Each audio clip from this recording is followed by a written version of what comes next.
My name is Marco Quadrelli. I am at NASA Jet Propulsion Laboratory. I have a NIAC Phase 1 project, and the title is a long title, but the short title is Orbiting Rainbows. Okay, the central goal of my NIAC project is to explore the feasibility of using an amorphous distribution of matter, picture a cloud, for electromagnetic purposes. So the way I like to describe this to my family is we're sitting in our backyard and we are in the sunset, we're looking up the sky and we see this very high altitude rainbow, a very high altitude cloud, which is reflecting all the colors of the spectrum.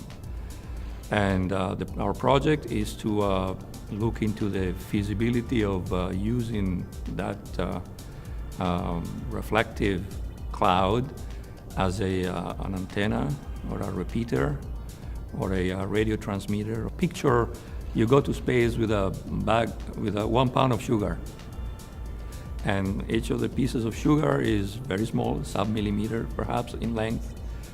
And say suppose that you have painted these cubes of sugar so that half of each cube of sugar is highly reflective. And my team brings the adaptive optics expertise to be able to synthesize an image reflected from the cloud into an optical bench. We'll do all the wavefront control, the optical sensing, etc.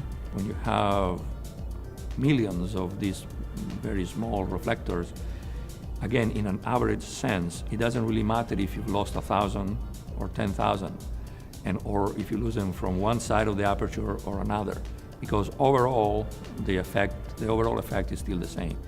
Perhaps with the combined use of multiple sets of these clouds to make a multi-lens aperture, we will be able to image exoplanets, for example, and excite the public immensely about having detected oxygen or possibly life on other planets.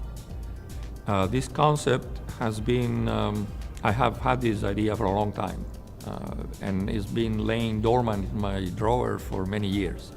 The opportunity to propose this concept to NIAC has been a very positive thing for me. It has given me the opportunity to finally explore this concept in engineering detail, and this is making me more and more excited about the possibility of developing it further.